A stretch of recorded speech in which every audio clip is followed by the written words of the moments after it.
सारे टॉपिक कर लिए थे 6th क्लास के? जी सर।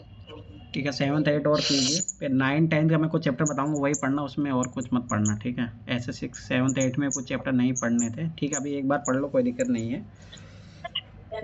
जब दोबारा सर मैंने सिर्फ वीडियोस देखा आपकी वाली। अरे भाई खुद से भी तो लगाना था एक बार, फिर उसके बाद ही मेरी क्लास देखनी थी आपको। और सर बुक नहीं होंगे ना मेरे पास। मैंने आपको ऐप भेजा देखना था ना, मैंने आपको एक ऐप भेजा था ना। जी सर, उसमें से बनाना है। हाँ, तो तभी तो आपकी प्रैक्टिस तो तभी होगी ना। 1 मिनट रुको मोदित। तो आपकी तभी तो प्रैक्टिस होगी, तभी तो आपको पता लगेगा ना कि आपको कितना आता है। फिर मेरी क्लासेस उसी चीज़ के लिए देखो कि हाँ, जहाँ आपको दिक्कत हो रहा है, जिस क्वेश्चन नहीं आ रहा वो क्वेश्चन के लिए देखिए। ऐसे तो फिर आप देख के निकल जाओगे तो कोई मतलब ही नहीं होगा ना। आप खुद से अपने लेवल पे नहीं प्रयास कीजिए एक बार, उसके बाद में जहाँ दिक्कत हो मेरी क्लास देखिए वहाँ पे। जी सर, एक्चुअली सर वैसे भी जो भी मैं वहाँ पे वीडियो पोस्ट करके पहले खुद से सॉल्व करती हूँ क्वेश्चन, फिर मैं ऑन हाँ चलो करती ठीक हूँ। है, फिर वो भी तरीका ठीक है, कोई दिक्कत नहीं है। अगर आप ईमानदार हो तो कोई दिक्कत नहीं है, ये बात याद रखना। अपनी तरफ से अगर ईमानदार होगे तो कोई दिक्कत नहीं होगा, ठीक है? और उधर मॉडर्न हिस्ट्री का रिवीजन हो गया तुम्हारा?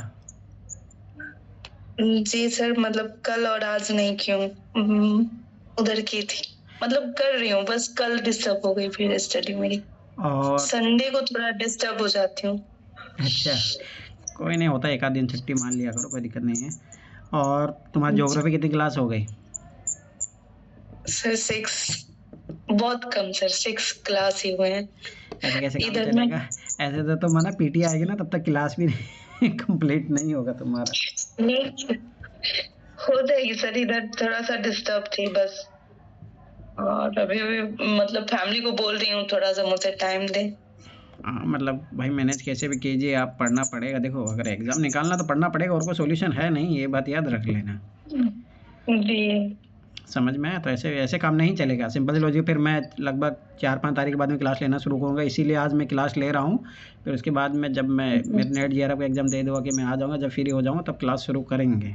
तो अभी मैं कुछ काम दूँगा, तो वो काम करके रखो भाई, आपको पढ़ना तो पड़ेगा, उसके बिना तो काम चलेगा नहीं ना, बिना पढ़े कोई काम नहीं चलेगा, ये बात याद रख लेना। जी सर। ठीक है? तो ऐसे लापरवाही करोगे तो फिर तो मुश्किल हो जाएगा ना मामला, फिर दिक्कत होगी। चलो मुदित बताइए क्या पूछ रहे हो? मुदित बोलिए। जी सर, सर मैं कह रहा था मेरे से शायद ऐप वो मिस हो गया, एक बार उसका लिंक भेज दीजिएगा। ठीक है, दोबारा भेज दूंगा मैं, कोई दिक्कत नहीं है। और सर वो ऐप एक्चुअली और भी चीज मैं उससे पूछा था सर, उसमें इंग्लिश मीडियम में भी किताबें मिल जाएंगी ना? इंग्लिश हिंदी दोनों में है उसमें अवेलेबल। ठीक है सर। और ओके, बस वो फिर कभी रेफरेंस के लिए चाहिए होगा इसलिए कह रहा था बस। वो मैं भेज दूंगा मेरे आपको, उसमें, हाँ भेज दूंगा सर, दोबारा। आप ग्रुप पे भेज दीजिएगा, मैं वहां से ले लूंगा, कोई दिक्कत ग्रुप नहीं में भेज दूंगा ना। और बाकी सर, आप मतलब मेरे को डाउट होता है मैं पूछता हूँ, आप जब तक और बच्चों से पूछिए। ठीक है। और हाँ सर, मैं श्वेता, सुन रहा तुम्हारा श्वेता क्या चल रहा है? तुम क्या क्या पढ़ रही हो? अरे हाँ, एक चीज़ तो भाई देखो, 14 जनवरी को आपका जो है फॉर्म की डेट आ जाएगी। तो जिसका भी जो कास्ट सर्टिफिकेट हो, ओबीसी का सर्टिफिकेट हो, ईडब्ल्यूएस सर्टिफिकेट हो, बनवा लो पहले ही, बाद में नहीं बनेगा, फॉर्म नहीं अप्लाई कर पाओगे। तो अभी लगभग आपके पास 20 दिन है। तो जिनका भी भाई जैसे ओबीसी क्रिमिनल लेयर में नहीं आते हैं, उनके अलावा जो ओबीसी सर्टिफिकेट रिक्वायरमेंट है तो 6 महीने पुराना चाहिए होता है, तो अभी बना लोगे तो काम करेगा, तो अभी बना लो, ठीक है? ईडब्ल्यूएस का भी वो 6 महीने वाला नियम है, आजकल उन्होंने कर दिया। अब वो पहले नहीं, पहले तो 2 साल के लिए वैलिड हो जाता था ओबीसी का, अब नहीं होता है, ठीक है? तो शिल्पा तुम्हारा ओबीसी में हो ना तुम? जी सर। तो सर्टिफिकेट बनवा लो, नहीं तो फॉर्म अप्लाई नहीं हो पाएगा। Okay sir. समझ में आया? तुम्हें तो ज़रूरत है, तुम्हारा तो ओबीसी सर्टिफिकेट बनवा लो तो काम हो जाएगा तुम्हारा। अभी से बनाओ तभी जाके बनेगा, ये बात याद रख लेना, तो नहीं बनेगा नहीं तो। अब जो तुमने कभी पहले बना के रखा होगा वो काम नहीं करता है, ये बात याद रखना। यूपीएससी में 6 महीने पहले का ही चलता है, तो ये बात याद रखना, ठीक है? तो 14 जनवरी से पहले पहले बना लेना, क्योंकि 14 जनवरी को नोटिफिकेशन आ जाएगा, तो उस दिन से फॉर्म भरना स्टार्ट हो जाएगा। 20 दिन ही देते हैं वो लोग, तो ये मान के चलो 4 फरवरी तक ही लास्ट डेट होगी। तो उधर बनाने जाओगे नहीं, अभी से प्रयास करो ताकि जल्दी बना के रख लो, सर्टिफिकेट बनवा लो अपना, ये चीज़ याद रखना। मोदी तुम Okay. ईडब्ल्यूएस बनाते हो तुम? सर नहीं सर, मैं ईडब्ल्यूएस में नहीं आता हूँ सर। कारण क्राइटेरिया क्या कौन सा फुलफिल नहीं होता? तुम्हारे पापा तो कोई गवर्नमेंट जॉब तो नहीं करते हैं? सर गवर्नमेंट जॉब नहीं करते सर, पर हमारे जो उसमें कुछ मालूम, मुझे नहीं मालूम एक्चुअली, कभी ना तो स्कूल में बनवाया ना। अरे तुम्हारे बनना ही अभी शुरू हुआ है, तो 2019 से शुरू हुआ है, उसमें क्या है? ईडब्ल्यूएस तो आरक्षण अभी सर लागू हुआ है ना 2019 से। कभी नहीं, इस तरफ कभी ध्यान ही नहीं दिया, ना जरूरत है सर, ऐसे एज सच कोई जरूरत भी नहीं अब पड़ी। देखो जरूरत कुछ ही नहीं होती है, ये बात याद रख लेना। अगर बन सकता है तुम उस क्राइटेरिया में आते हो तो बनाइए भाई, ये गलती मत अच्छा। करो। समझ मोनिका लास्ट मैं तुम्हें पूछ पता है कि लूंगा। 2 अटेम्प्ट से उनका सिलेक्शन था ईडब्ल्यूएस से। अगर वो तो वही इन चीज़ों की वैल्यू समझो, उसे 15 नंबर ज़्यादा थे कट ऑफ ईडब्ल्यूएस से हमेशा दोनों बार में। अब तो प्रॉपर आईपीएस अच्छा। बन चुकी होती है वो, तो इतना इजी मत अच्छा। लो इस बात को, समझ में आया? ज़िंदगी इधर से उधर हो जाती है। अगर आप उस सर, वो क्राइटेरिया में आते हो तो भाई उसका फ़ायदा उठाइए, सिंपल सा लॉजिक है उसमें क्या। अगर आप उस क्राइटेरिया में हो तो उठाइए, नहीं हो तो मत उठाओ। जैसे तुम्हारी सर, फैमिली इनकम कितनी है? सर जहाँ तक मुझे मालूम है,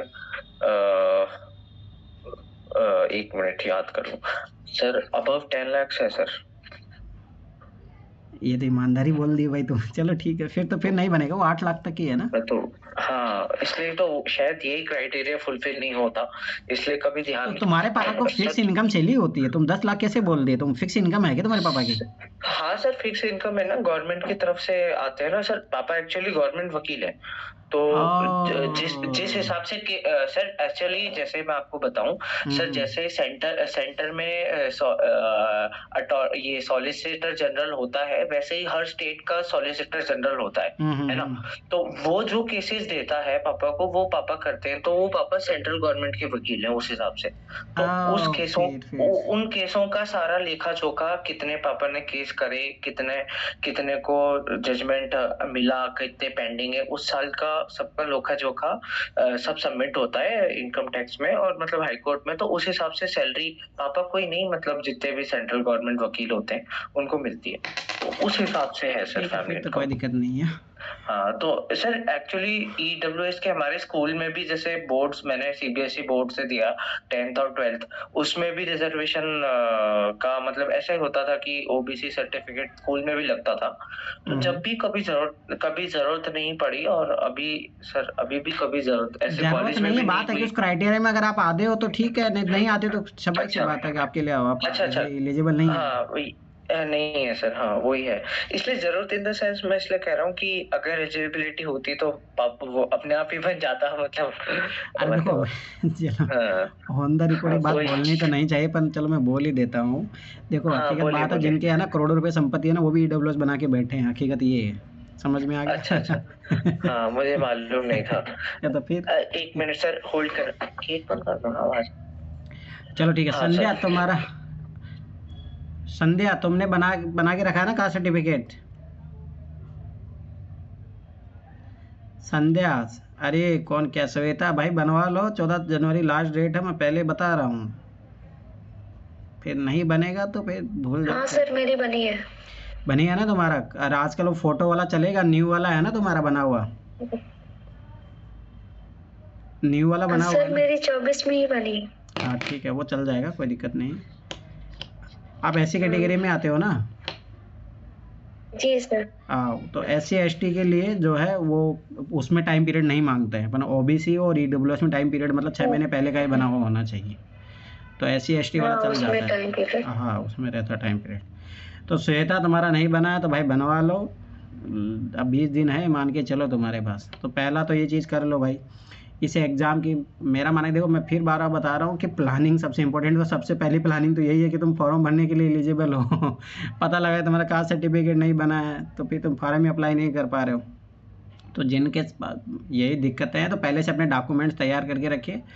देखो अभी प्रीलिम्स के एग्ज़ाम में तो कास्ट सर्टिफिकेट ही लगता है, वो कुछ नहीं लगता है। पर हाँ मेंस के लिए मैं पहले बता रहा हूँ, आपकी 10th 12th ग्रेजुएशन का मार्कशीट लगता है, ठीक है, वो चीज़ याद रखना, मतलब आपको उसका लगेगा। तो ये सब पहले से रेडी रखना। पता लगा किसी ने कॉलेज से मार्कशीट ही नहीं लिया अपना। हाँ बोलिए मुदित। सर एक चीज और पूछा था सर, अपने सर जैसे अभी ये वाला फॉर्म भरा था इस साल वाला, इसमें सर इन्होंने डीएएफ भी भरवाया था एक, मतलब डिटेल वाला। हाँ डेफ। तो सर उसमें कॉलेज की मार्कशीट जब नहीं थी मेरे पास, तो जब मैंने नहीं डाली थी, अभी मैं ले आया ना। नहीं तो अब फिर भरना पड़ेगा क्या? वो हो जाएगा, कोई दिक्कत नहीं। जब मेंस का भरते हो तो डेप 2 भी भरवाते हैं, ऐसा कोई दिक्कत नहीं है, वो भरवाएंगे। अच्छा ऐसे नहीं। और सर जैसे ये तो कॉलेज की बात हो गई मेरे बीए की, अब सर एलएलबी की मार्कशीट अभी नहीं मिलेगी, वो सर अगस्त में मिलेगी, तो कोई दिक्कत तो नहीं है? अच्छा अगस्त में आएगी? अरे हाँ कोई दिक्कत, अभी तो फिर उसमें आप है ना वो दिखा देना कि इंटरिंग है मेरा, बस कोई दिक्कत नहीं। अच्छा पर ना जब आप मेंस का फॉर्म भरोगे तब भी नहीं आ रहा, तब भी चलेगा, क्योंकि वो तो आपका अलग से डिग्री ले रहे हो ना। हाँ वो तो मेरे अलग ही, उससे सर उससे वो डिग्री और कॉलेज की डिग्री इसमें कोई रिलेशन नहीं है। हाँ तो बस ठीक है। ठीक है। बस ये पिछली बार भी सर एक्चुअली मुझे ये दिक्कत आ रही थी कि वो कॉलेज की मार्कशीट कैसे होगी, पर मेंस तक बात ही नहीं पहुंची। ठीक है कोई नहीं, मतलब ये चीज़ याद रखना कि देखो डॉक्यूमेंट तो तब भी नहीं, पर जब आप इंटरव्यू पर मेंस में आपने जो भरा है वो आपको जब इंटरव्यू कॉल में जाओगे आप तो वहाँ रिप्रेजेंट होना पड़ेगा, ये बात याद रखना। अच्छा जो मैं मेंस के डीएफ में हम लोग भरेंगे वो हमें इंटरव्यू में प्रेजेंट करना है, वहाँ करना ही होगा, वही तो वेरीफाई होता है वहाँ पे, वही तो चीज़ वेरीफाई होती है। और सर शायद आप ही कह रहे थे कि कई बार ऐसा होता है कि फाइनल इंटरव्यू भी हो गया और कई बार सर डॉक्यूमेंट्स की वजह से ही रुक जाता है मेन रिजल्ट, है ना? आपने तो कहा था, मुझे बताया था शायद। हाँ होता है क्या, जो क्या नाम था उस लड़की का, वो फाइनल सिलेक्शन इसीलिए नहीं हुआ। हाँ आपने एक एग्जांपल दिया था जहाँ तक मुझे याद है। तुम्हें क्या लगता है? अरे भाई बहुत लोग हैं। तो मतलब उनका क्या इंटरव्यू जैसे हो गया, नंबर भी सही आ गए, मतलब अच्छी वो मिल गई, तो भी अटक जाता है, तो फिर क्या फिर से देते हैं वो, या मतलब हाँ एग्जाम दे सकते हैं, कुछ नहीं। कल इंटरव्यू देखा था तो देखो भाई तुम्हें पता है, जैसे देखना कभी है ना यूपीएससी जब रिजल्ट आता है ना तो बहुत सारे रिजल्ट रोक लिया जाता है, हमेशा होता है 30-40 लोगों का रिजल्ट हमेशा रोक लिया जाता है, सिलेक्शन जिनका हो जाता है उनकी बता रहा हूँ, तो डॉक्यूमेंट्स के कारण ही होता है उनका। तुम्हें क्या लगता है? यही कारण है, और हर साल होता है ये चीज़, जिसमें ज़्यादा बताओ कौन लोग फंसते हैं। एक तो EWS वाले जो फर्जी बना लेते हैं, आप तो ये ध्यान से बनवाना भाई, जो क्राइटेरिया में हो वही बनवाएं, ठीक है। उसके बाद में एक चीज़ याद रखना कि जो ये PWD वाले जो बनाते हैं, जो मतलब विकलांग वाले जो बनाते हैं, उनका जो सर्टिफिकेट में दिक्कत आती वो लोग फंसते हैं जो फर्जी बनाने के चक्कर में, या आधे अधूरे डॉक्यूमेंट्स, या फिर कॉलेज वाले फंसते हैं जिनका मान के चलो उन्होंने जैसे ऐसा है, जैसे आप प्रीलिम्स एग्जाम दे सकते हो, कोई दिक्कत नहीं है। ये तो अभी थोड़ा बहुत इन्होंने सख्ती कर दिया, मुझे याद है 2017-18 तक था ना मेंस का भी, जब मेंस का फार्म भरते थे ना तब भी कुछ नहीं मांगते थे लोग, जब इंटरव्यू होती थी तब डेप भरवाते थे। इन्होंने धीरे धीरे प्रोसीजर चेंज किया है, तो लोग है ना क्या करते थे, जिनका मान के चलो सेकेंड ईयर में वो भी मेंस लिख रहे हैं, फिर क्या होता था कि इंटरव्यू कॉल में जाते थे तो उनका कोई डिग्री नहीं है ग्रेजुएशन का, तो उनका यही होता है, फिर रिजल्ट रोक लिया जाता है उनका, तो उनका फिर कुछ नहीं होता। ये होता है, हकीकत है, बहुत लोगों के साथ होता है। फिर कोर्ट में केस भी गया था एक बार, तो भाई स्वाभाविक सी बात है, तुम्हारी ग्रेजुएशन हुई ही नहीं है तो तुम्हें कैसे ज्वाइनिंग दे देंगे। तो ये दिक्कतें होती है। बस यूपीएससी ये है कि थोड़ा अलाउ कर देता है कि आप जैसे मान के चलो फाइनल ईयर में हो तो आप प्री मेंस दोनों लिख सकते हो, ये चीज़ें होती हैं, तो ये बात याद रखना। तो ये हकीकत है, ये चीज़ याद रखो। तो इन चीज़ों में लापरवाही मत करना, पहले से डॉक्यूमेंट्स अपना अच्छे से बना के रखो भाई, ये चीज़ याद रख लेना।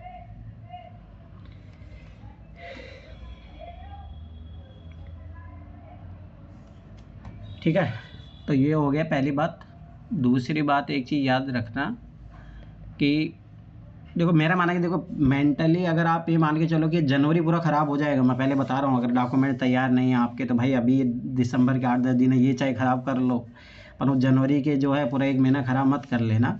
इसीलिए अभी से डॉक्यूमेंट्स अपना अभी से बना के रख लो, रेडी करके रख लो, क्योंकि 14 तारीख को नोटिफिकेशन आ जाएगा, 4 फरवरी लास्ट, 4 या 2 फरवरी लास्ट डेट रहेगी, तो पूरा महीना ख़राब जाएगा, ये बात याद रख लेना।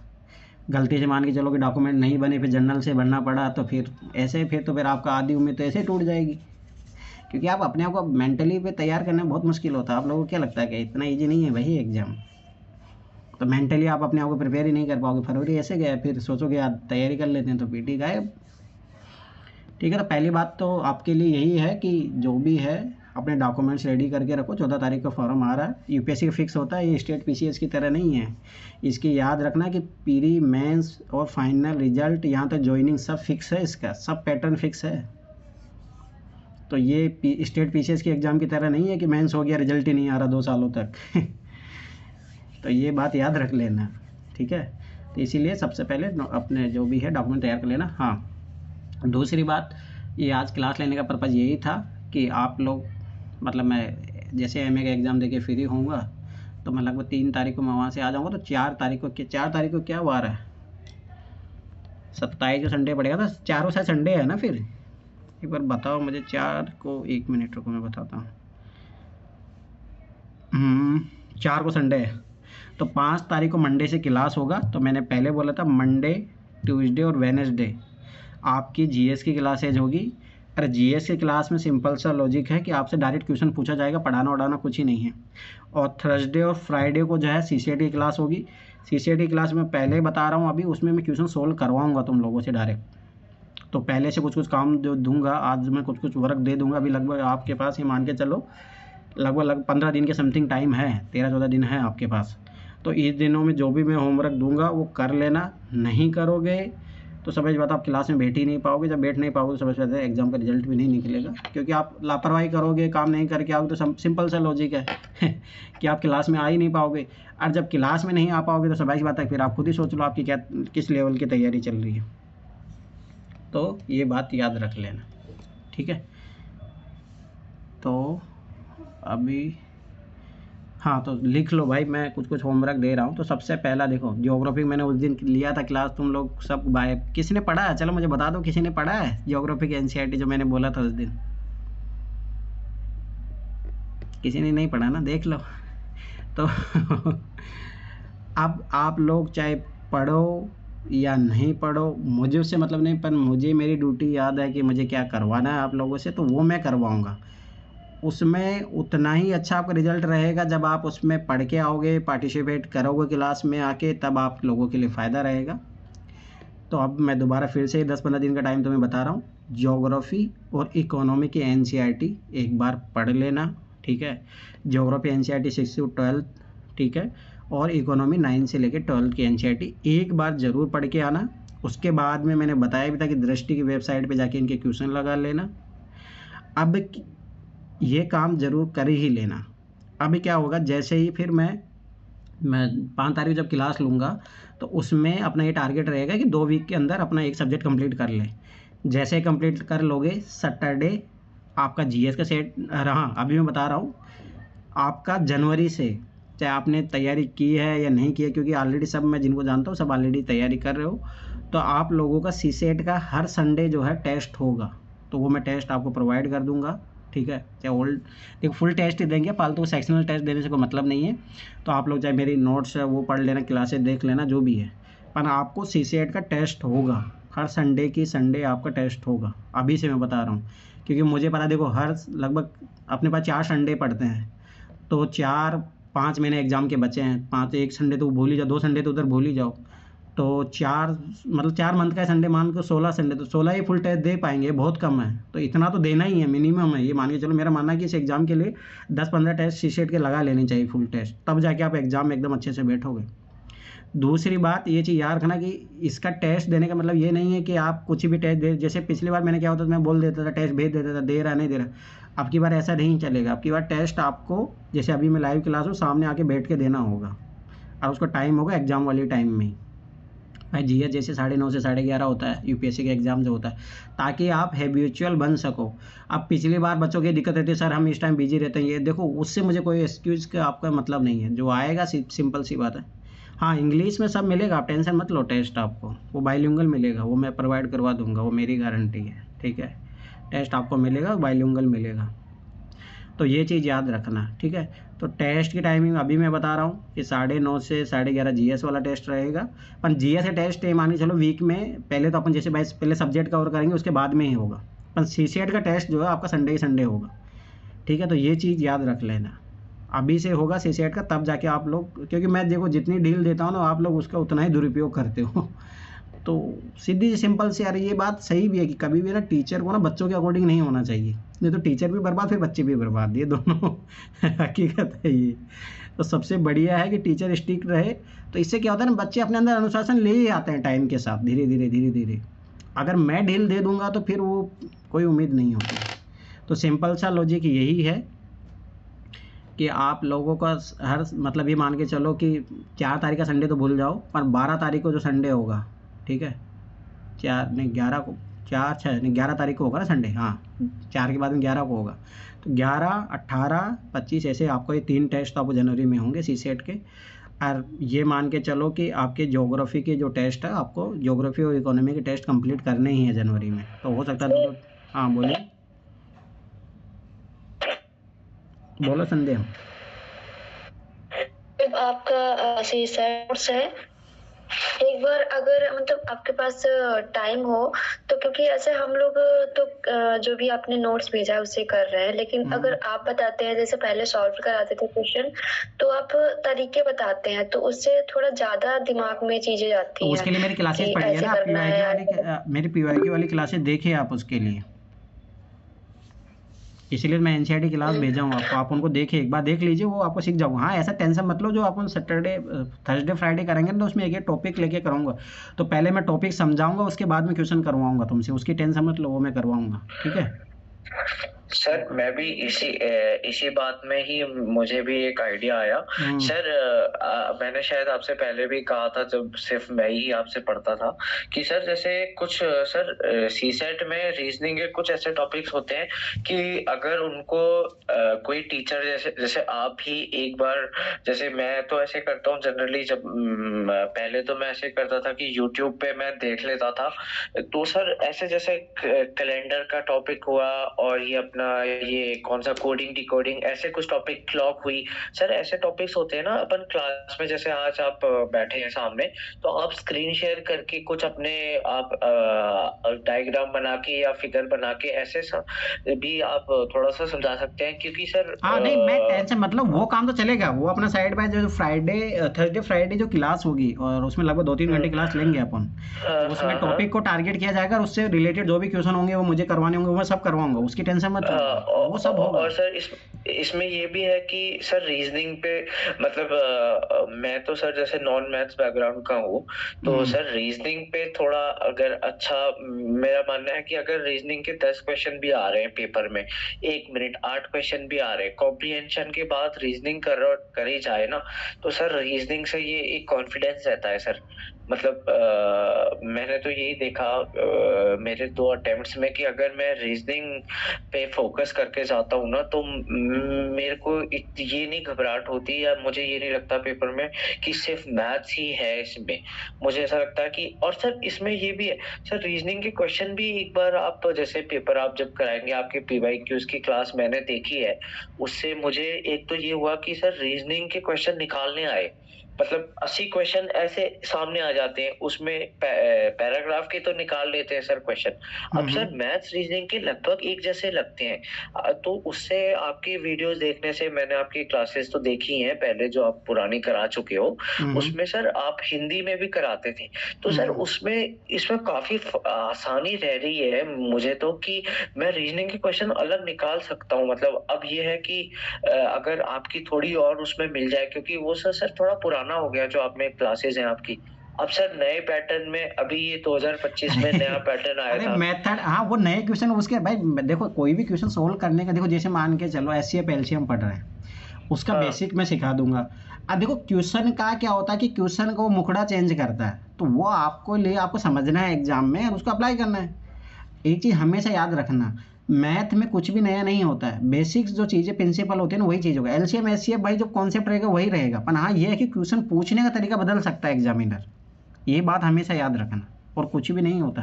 तो वो टेंशन मत लो, अपन टॉपिक करेंगे पूरा, तो जो थर्सडे और जो फ्राइडे की जो क्लास होगी ना, उसमें मैं टॉपिक एक्सप्लेन करूंगा, फिर मैं उसमें क्वेश्चन दे दूंगा भाई ये करके आना, जैसे दृष्टि का चैप्टर में बता दूंगा भाई ये चैप्टर करके आना, तो टेंशन मतलब उस तरीके से करेंगे। जो नहीं होगा जो सोल्यूशन में प्रोवाइड कर दूंगा आप लोगों को, उसके अलावा भी किसी को कोई डाउट रहा तो मैं समझा दूंगा। तो इससे क्या थोड़ा फास्ट हाँ। होगी ना चीजें, ये बात याद रखना। वही वही वही कह रहा हूँ मैं कि सर रीजनिंग में शुरुआत अगर जैसे सब बच्चों की अगर सहमति हो तो मुझे नहीं मालूम सर रीजनिंग से भी कर सकते हैं, छोटा है ना, मतलब एक साथ क्लब करके एक जैसे टॉपिक सारे नहीं सब गलत, बच्चों से पहले नंबर सिस्टम करेंगे, अच्छा नंबर सिस्टम में 25-30 क्वेश्चन आते हैं। अच्छा हाँ वो तो आती है, खैर अभी भी 25 क्वेश्चन तो फिर ऑन एन एवरेज नंबर आते ही हैं। सिस्टम से हाँ ही शुरू करेंगे, ये बात याद कोई रखना। दिक्कत नहीं है सर, जैसा जैसा आप और सब बच्चों को ठीक लगे, मुझे ज्यादा आता भी नहीं है, मैं तो नहीं नंबर जैसा सिस्टम से सब ही करेंगे, ये बात याद रख लेना। हाँ कोई और कोई कोई दिक्कत ऑप्शन नहीं है नहीं सर। है, नंबर सिस्टम ही बेस्ट है, नहीं वहीं नहीं से नहीं शुरुआत करेंगे। तो उसमें मैं क्या होगा कि एक एक आपको टॉपिक समझाते हाँ जाऊंगा, फिर उसके बाद में मैं क्वेश्चन हाँ पढ़ने के लिए दिया जाएगा, उसके बाद में एक सॉल्यूशन बुक दे दूंगा मैं, हाँ दृष्टि की बुक की आपको, ठीक है। तो सॉल्यूशन बुक में हाँ ये हाँ रहेगा कि आपको जो है जैसे क्वेश्चन रहेंगे आप खुद से सॉल्व करना, ठीक है। उसके बाद में हाँ आपको जो सॉल्व करना, जहाँ हाँ डाउट हो मेरा जो नोट्स में दूंगा सॉल्यूशन बुक वाला, उससे अगर फिर भी अगर मान के चलो डाउट क्लियर नहीं होता तो फिर मैं हूँ ही, खत्म बात। तो इससे क्या होगा, थोड़ा आप अपना वही फास्ट हाँ काम होगा अपना, मतलब ये बात याद रखना। हाँ जी सही नहीं तो सही फिर तरीका है सर, वो कोई सॉल्यूशन दिक्कत बनाने नहीं के फिर क्या ही कोई मतलब दिक्कत हुआ, ठीक है। पर हाँ मैं हाँ पहले बता वो रहा हूँ कि हाँ देखो कुछ कुछ चैप्टर ही इंपॉर्टेंट, तो इंपॉर्टेंट चैप्टर करेंगे, आलतू फालतू चैप्टर नहीं करेंगे। जिसका कोई एग्जाम से मतलब ही नहीं नहीं है वो करेंगे चैप्टर का क्या करने का क्या नहीं मतलब, है आप खुद हाँ वो तो बताइए। अब हाँ वो जैसे सर वो अब तो जैसे 2018 से मैंने पुराने पेपर करे हैं, वो वाले क्वेश्चन तो बिल्कुल ही बंद हो गए कि वो पहले वो बक्सा हाँ मिसिंग तो का वही था ना, नंबर वो तो बक्से मतलब में ही नहीं है ना, हाँ तो वो मतलब नहीं है सर, अब मतलब ही नहीं है सर एग्जाम की वो पहले डिमांड के अकॉर्डिंग हाँ बढ़ना है तो स्मार्टनेस है, नहीं तो फिर क्या ही मतलब, आप खुद ही बता दो मुझे। वही है वही है। और सर बाकी जैसे मैंने कोचिंग भी करी, वहाँ ये सब ऐसे अच्छे तरीके से नहीं बताया जाता। इस बात से ये जो प्रेजेंट स्टूडेंट्स हैं वो भी वो करेंगे कि भाई वहाँ अभी भी वो डब्बे वाले क्वेश्चन ही कराए जा रहे हैं जैसे अरे उनका दृष्टि में। पापा कह रहे 25,000 रुपये तुमसे कैसे लेंगे, ये बात भी तो सोचिए ना। अब देखो 25,000 नहीं सर, एग्जाम 25 यूपीएससी के मैं सही 2 बता लाख रहा हूँ ना, पच्चीस अगर हजार आप ये चीज़ याद रखना कि सीसेट अगर आप अगर मैं देखो मैं पिछले लगभग 15 साल के पेपर करवा चुका हूँ और 2-2 साल में हाँ लगातार हाँ कंटिन्यू, तो करवाए मुझे सब आइडिया हो करवाए चुका है कि नंबर सिस्टम से 30 हाँ क्वेश्चन तो मैथ के सोचो वहीं से आ जा रहे हैं, और उसके आ अलावा रहे जो हाँ 4-5 टॉपिक हो रहा है जो इंपॉर्टेंट है। अब सोचो कि ऐसे कोई टीचर क्लास लेगा तो 10-15 दिन में कंप्लीट कर देगा। अब वो महीने और क्या तुम्हें पता 4-4 5-5 महीने क्लास लेते हैं सीसेट की। सर मेरी खुद की 6 महीने क्लास हुई थी सर। तो आप खुद ही सोचो ना, बाकियों तो की फिर वो छोड़ो पैसे कैसे ले पाएंगे, हाँ तो ये बात भी सोचो ना। तो फिर वो क्या करते हैं कि भाई सब कुछ पढ़ा हाँ दिया जाए, बच्चों को पढ़ाओ भाई। हाँ तो ये खैर बात है ना, ये चीज याद उस रखना। बात पे मैं ज्यादा नहीं जाऊंगा, पर ठीक है आज बात आ गई तो एकदम मैंने कह तो दी, मतलब मेरे कहने मुझे का मतलब ज्यादा आता यही है, एक चीज याद रखना कि आप लोगों को ओनली हाँ टारगेटेड में करवाऊंगा, ठीक है, जिससे एग्जाम में क्वेश्चन आते हैं। और एग्जाम में कि देखो मेन पर्पज अपना एग्जाम निकलना चाहिए भाई, अपने को और किसी चीज़ से मतलब कुछ भी नहीं होना चाहिए। ये बात याद रख लेना कि अपना एग्जाम निकले वो सबसे ज़्यादा महत्वपूर्ण है अपने लिए, बस ये चीज़ याद रखना। और कोई भी मतलब नहीं होता है, सिंपल सा लॉजिक यही है, ठीक है। तो सीसेट का लेके मैं पहले बता रहा हूँ, और जो मैं बताऊँगा वही करना भाई, उतना ही कर लोगे सीसेट निकल जाएगा। पहले जैसे मेरा सबसे मेन प्रायोरिटी है एनसीईआरटी पे, तो मैं फिर अभी भी बार बार बोल रहा हूँ एनसीईआरटी को से सोल्व कीजिए, फिर मेरी क्लास है उसको देखिए जहाँ पे दिक्कत है आपको। उसके अलावा जो है कि टॉपिक वाइज जो अपन करेंगे और पीवाईक्यू करेंगे, ठीक है। इसके अलावा जो दृष्टि वाली बुक है उससे कुछ क्वेश्चन लगा लेंगे। इसके अलावा सीसेट में कुछ भी करने की जरूरत नहीं। हाँ फुल टेस्ट लगाइए, फुल टेस्ट में जब आपका इसको 100 नंबर आने लग जाएगा ना, तब समझ जाना कि आपका पेपर निकल जाएगा, इसकी मैं गारंटी दे रहा हूँ। पर आपको 100 नंबर तक पहुँचना पड़ेगा। तो इससे क्या होगा ना, हर संडे आप टेस्ट दोगे ना, तो एक लिख लेना, एक अपना चार्ट बना लेना कि आपके कितने नंबर आ रहे हैं, फिर कितने नंबर इंप्रूवमेंट होते जाए, तो वो मेहनत दिखेगी आपको। ऐसा नहीं है कि आप टेस्ट दे दिया हो गया फिर पढ़ाई नहीं, ऐसे नहीं काम चलेगा। हो सकता है पहले टेस्ट में 10 नंबर आए, कोई दिक्कत नहीं है, पर अगर आप रेगुलर मेहनत करोगे तो याद रखना कि आखिरी टेस्ट में 100 नंबर भी आएंगे। पर याद रखना जिसके पहले टेस्ट में 100 नंबर आ गया उसने मेहनत नहीं किया, तो उसके आखिरी टेस्ट में हो सकता है 10 नंबर आए। तो ये बात याद रख लेना, सीसेट को लेके थोड़ा बहुत भी आप अगर आप लापरवाह हुए तो ये चीज़ याद रख लेना कि भूल जाओ फिर आप ये बात, ठीक है। तो ये एक चीज़, तो ये चीज़ याद रखना, ठीक है। और जीएस में तो मैं पहले बता रहा हूँ आपका जो है ज्योग्राफी और इकोनॉमी की एनसीईआरटी पढ़ लेना। अब एक बार मैं बता देता हूँ कैसे मैं क्या करवाऊँगा। उस दिन आप लोगों को इस तरीके से, हाँ फिर दृष्टि वाली जो वेबसाइट है वहाँ से जाके क्वेश्चन लगा लेना, अपना एक एक चैप्टर पढ़ते जाना, और उसके बाद में जो है उन क्वेश्चनों को सोल्व करने का प्रयास करना है, ठीक है। उसके बाद में आप लोगों को एनसीईआरटी, एक मिनट रुको, तो सबसे पहले एनसीईआरटी करेंगे अपन, ठीक है। ज्योग्राफी एनसीईआरटी,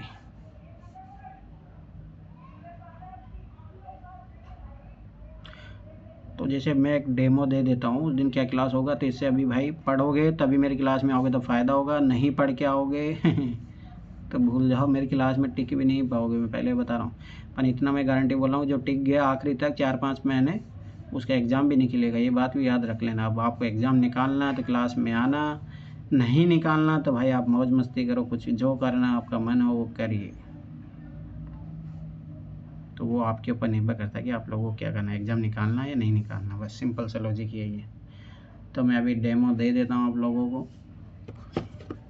देखो एक चीज़ याद रखना, मुझे है ना सारे PYQ लगभग क्योंकि मैं 2 सालों से करवा रहा हूँ, कितनी बार करवा चुका बच्चों को ना, तो मुझे याद हो चुके हैं। तो मुझे ये भी पता चल चुका है कि भाई कौन सा चैप्टर इंपॉर्टेंट है NCERT में डायरेक्ट। यार मैं पहले बता रहा हूँ, मैं आज भी गारंटी ले रहा हूँ, मैं जब 2023 में पढ़ा रहा था तब भी मैं गारंटी लिया था, और आज भी मैं गारंटी ले रहा हूँ 2026 के PT का 50 क्वेश्चन आएंगे आपके NCERT से। ये चीज़ याद रख लेना, अभी से मैं बता रहा हूँ ये बात। और बाद में आपको लगे या नहीं लगे उससे काम नहीं चलता है। मैं आज भी प्रूफ भेजता हूँ, इसीलिए प्रूफ भेजता हूँ आप लोगों को। जैसे इस चैप्टर से अब की बार क्वेश्चन आए हैं 2025 में, इसी चैप्टर से, छोड़ो 6ठी क्लास का दूसरा चैप्टर है ये, देशांतर और समय वाला, इसी चैप्टर से क्वेश्चन आए हैं। तो ये चीज़ याद रखना।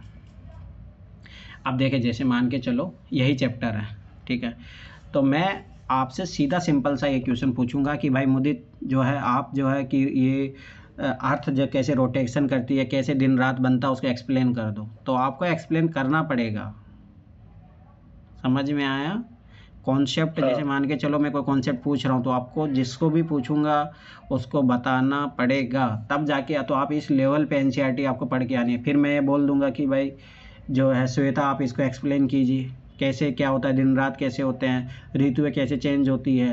जैसे UPSC ने इसके बारे में ही 2 बार क्वेश्चन पूछ चुका है, 21 जून के बारे में, समझ में आए, प्री में डायरेक्ट 2 बार क्वेश्चन आ चुका है इससे। जी सर। तो ये देखो कुछ कुछ, जैसे फिर मैं क्या साथ के साथ ही बताते चलूंगा क्या इंपॉर्टेंट है, क्या है इस चैप्टर से, क्या करना है क्या नहीं करना है, सर क्या इसमें। एक चीज मुझे बतानी थी सर, इस डायग्राम में से। बताइए सर। अपने सर कल ही एक्सपीरियंस किया है सर 21 जून का बिल्कुल विपरीत 21 दिसंबर। हाँ, आज 22 दिसंबर, आज का दिन है ये सर। कल नहीं था ये। अरे आज है 22 दिसंबर। तो मतलब कल तो पूरी जगह ये ही सुनने में आ रहा था कि मतलब हिंदू में भी मैंने एक आर्टिकल देखा कि 21 दिसंबर है। एक दो कंफ्यूजन बहुत होता है सर। NCERT की बात मानिए, 22 दिसंबर है। अच्छा, NCERT की बात मानो सर। मैंने गूगल वगैरह पे देखा था, कल आ रहा था कि भाई 10 घंटे का दिन है और 13 घंटे लगभग 13 घंटे 42 मिनट्स की रात है, ऐसा। हाँ, मतलब इस दिन ये होता है कि आज की जो रात, हाँ हो सकता है ना, तो 22 दिसंबर वाली जो रात है, 22 दिसंबर वाली रात तो कट गई ना, कल कट गई ना। हाँ, ये सही है। हाँ, कट गई उस हिसाब से। हाँ। अब देखो आज के बाद में क्या होगा कि जो 22 दिसंबर की रात है ना, इसके बाद भी अब दिन की अवधि धीरे धीरे बढ़ने लग जाएगी। अब जैसे 14 जनवरी आएगा, उसके बाद में और बढ़ने लग जाएगी। 21 मार्च पे आके तुम्हारा बहुत बड़ा दिन होगा, सबसे बड़ा दिन होगा, ये सबसे बड़ी रात है। फिर यहाँ पे धीरे धीरे कम होता चला जाएगा, फिर यहाँ और कम होता चला जाएगा। तो ये है तरीका। तो ये डायग्राम जो भी है आपको अच्छे से, अब ये वेरी वेरी इंपॉर्टेंट डायग्राम है, मैं पहले बता रहा हूँ PT प्लस मेंस दोनों के लिए। जी। क्योंकि सारा मौसम जो है सब कुछ इसी के ही कारण होता है, सारी चीज़ें। अब ये देखो यहाँ पे जो है, अब देखो ऐसा क्यों होता है, क्योंकि अभी नॉर्थ पोल साउथ, देखो नॉर्थ पोल यहाँ है ना, अब देखो नॉर्थ पोल पूरा अंधेरा है यहाँ पे, ज़्यादा देखो ज़्यादा अंधेरा वाला पार्ट है यहाँ पे। अब ज़्यादा अंधेरा, सब ऐसी बात है कि रात जो है लंबी होगी और दिन है छोटा। अब यहाँ पे आ जाओ, अब ये देखो ये वाला जो है, इसमें नॉर्थ पोल देखो ज़्यादा सूर्य की तरफ है, वो सूर्य की तरफ हो, तो यहाँ पे सब ऐसी बात है, दिन क्या होगा, ज़्यादा होगा और रात जो है छोटी होगी। हाँ। और सर इसमें से एक क्वेश्चन जब भी फ्रेम हो सकता है या हुआ भी होगा कि सर ये वाला देखें, जो 22 दिसंबर वाला, 21-22 दिसंबर वाला, जब भी कहते हैं ना सर, और इसमें नीचे लिखा है दक्षिणी गोलार्ध में ग्रीष्म ऋतु। इसका मतलब है, इसका मतलब है इसका मतलब है कि जैसे सर अपने ऐसा कहते हैं ना, अभी 1 तारीख को न्यू ईयर आएगा, तो सर अपन लोग जो नॉर्थ हेमिस्फीयर में, इंडिया भी नॉर्थ हेमिस्फीयर में है, अपन लोग जब वो सेलिब्रेट करते हैं तो ठंड होती है, और ये ऑस्ट्रेलिया और ये दक्षिण अफ्रीका और ये न्यूजीलैंड वाले करते हैं जब वहाँ गर्मी होती है। ये चीज, ये भी एक चीज है। मतलब ये नहीं, ये भी है। दूसरा क्रिसमस का माना जाता है, कि मैं बताता हूँ, देखो क्रिसमस का, जैसे ऑस्ट्रेलिया में क्रिसमस है ना, ग्रीष्म ऋतु में मनाया जाता है, वहाँ अभी गर्मी पड़ने वाली है, और इधर अमेरिका में सर्दी पड़ती है। हाँ वही दूसरी तरीके से कह रहा था। हाँ ये भी एक फैक्ट है सर, ये भी फैक्ट है। हाँ तो इस तरीके से अपन क्या होगा ना, हर चैप्टर का जैसे भाई इसमें क्या क्या काम की चीज़ है, तो ये जैसे भाई ये कोई काम की चीज़ नहीं, खत्म बात। हाँ ये आपने कोई घूर्णन परिक्रमण बस इतना पता होना चाहिए, पृथ्वी कैसे एक्स पे घूर्णन करती है, तो मैं भाई कोई भी किसी को बोल दूंगा घूर्णन परिक्रमण में क्या अंतर होता है, एक्सप्लेन कर दो बस। अच्छा रोटेशन रिवॉल्यूशन में। हाँ रोटेशन रिवॉल्यूशन, तो इसके द्वारा तो दिन रात होती है, जो भी यूपीएससी पूछा भी है क्वेश्चन, ये चीज़ भी याद पूछा है, ठीक है। फिर ऋतु कैसे बनती है क्या है, तो इस तरीके से अपन जो है 6 to 12 एनसीईआरटी करेंगे, तो सारे क्वेश्चन मैं बता दूंगा जो यूपीएससी ने पूछे हैं यहाँ से, ठीक।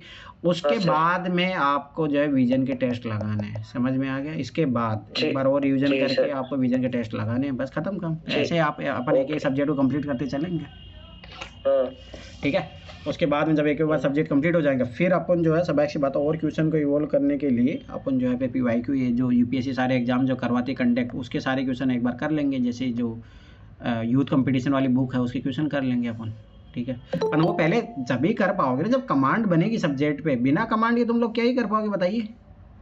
कौन आया है ज्वाइन करने? अरे इतना संडे कहाँ गायब हो गए थे सर? वो नेटवर्क इशू हो रहा है। अच्छा ठीक है, तो समझ में आया। तो इस तरीके से भाई पढ़ के आओगे ना तभी मेरी क्लास में फ़ायदा है, नहीं पढ़ के आओगे ना तो कुछ भी नहीं होगा, मैं पहले बता रहा हूँ। तो लाइन टू लाइन पढ़ के आना एनसीईआरटी, ये सारे क्वेश्चन करेंगे अपन, जितने भी सारे क्वेश्चन दिए हुए हैं सारे हर चीज़ें। पर हाँ ये है कि एक बार इसको अच्छे से कर लोगे तो काम हो जाएगा। पर हाँ 2-3 घंटे बैठेंगे आराम से, ठीक है। तो ये चीज़ याद रखना। अभी देखो साफ लिखा है, एक वर्ष में गर्मी भी होती है, सर्दी बसंत शरद ऋतु में बटा जाता है। ऋतु में परिवर्तन सूर्य के चारों ओर पृथ्वी की स्थिति में परिवर्तन के कारण होता है। अब यूपीएससी डायरेक्ट यही स्टेटमेंट बना देता है, ऋतु परिवर्तन मतलब ऋतु परिवर्तन होने के क्या कारण है, स्टेटमेंट बना देगा, ठीक है। तो ये चीज़ याद रखना, अच्छे से पढ़ लेना, फटाफट करेंगे, ज़्यादा टाइम नहीं लगेगा, ठीक है। जो इंपॉर्टेंट चीज़ें होगी, ठीक है, वही चीज़ें करेंगे, फालतू चीज़ें करेंगे नहीं, ठीक है। जैसे मानिए चलो यही है तो मैं फटाफट पूछ लूँगा, चलो पूछ ही लेता हूँ ना। चलो कितने महाद्वीप है, चलो मुझे बताइए कितने महाद्वीप है, कॉन्टिनेंट कितने हैं? सर 7 महाद्वीप है सर। कौन कौन से बताइए? सर कौन से सर अपने सर सीक्वेंस में शायद नहीं बता पाऊँ। अरे कोई नहीं, बता दीजिए बस, आप बता दीजिए। South America, south America, north Europe, Asia, ये अपना अफ्रीका, नहीं सर 7 महाद्वीप है या 6 है। एक तो सर ये सागर तो 7 है, sir north America, south America, Asia, Europe, Africa और ये एंटार्क्टिका और एक और है ना सर, और कौन सा है?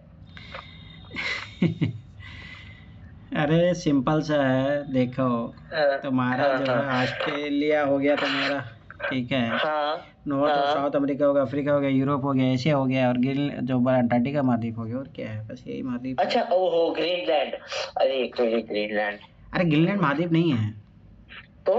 अरे वो अंटार्कटिका के पार्ट में ही आता है सर। अंटार्कटिका तो नीचे है और ग्रीनलैंड ऊपर है ना? अरे भाई दुनिया गोल है, काहे कंफ्यूज? अरे हाँ ओके। ये हमें मैप यूं ऐसा मैप देखते हैं कि वो घर में भी ऐसा ही मैप लगा रखा है ना, तो वो यूं ही आता है दिमाग में।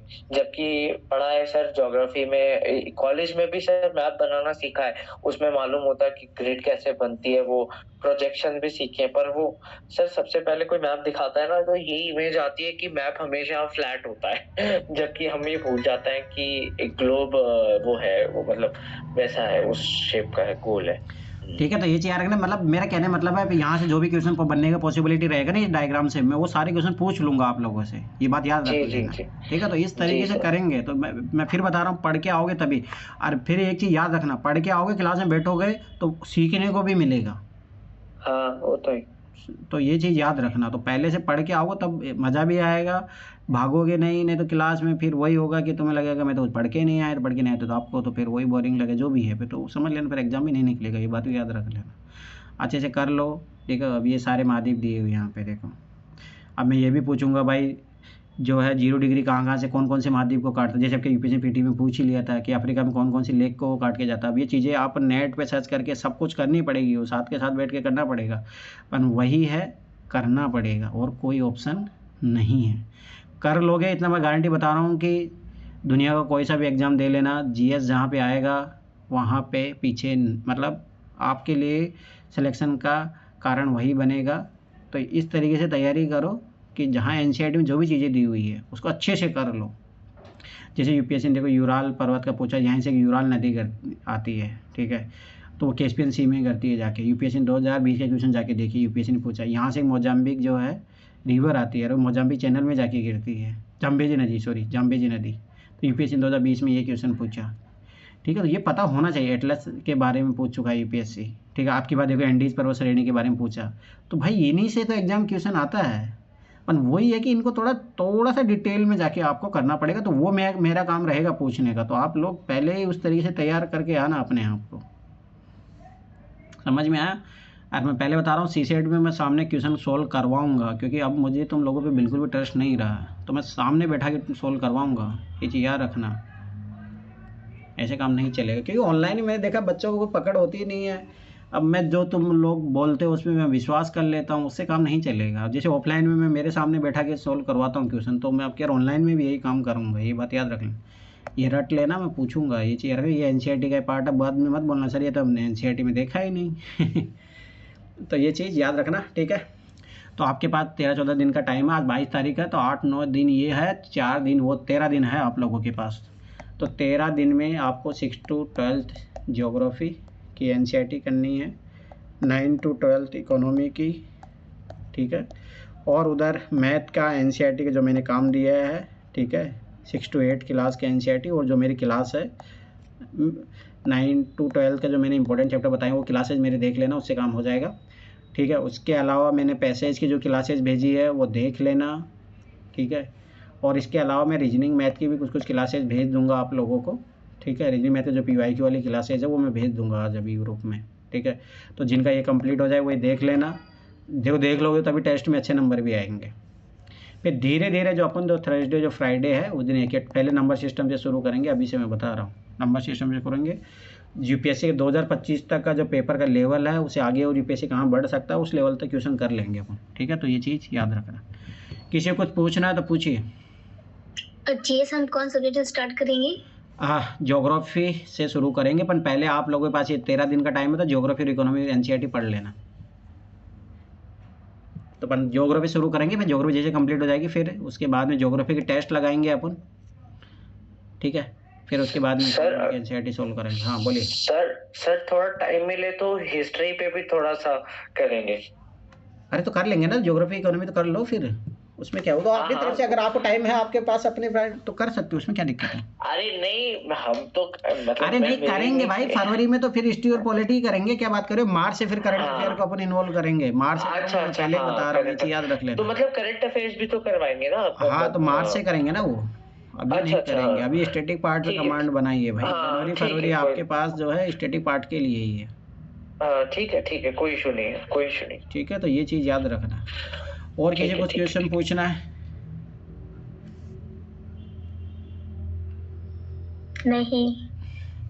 चलो ठीक है, तो फिर यहीं क्लास वाइंड अप करते हैं। तो फिर किसी को तो सर आप सर मंडे है 5 तारीख को, तो आप मंडे को क्लास शुरू करें। मंडे को ठीक है।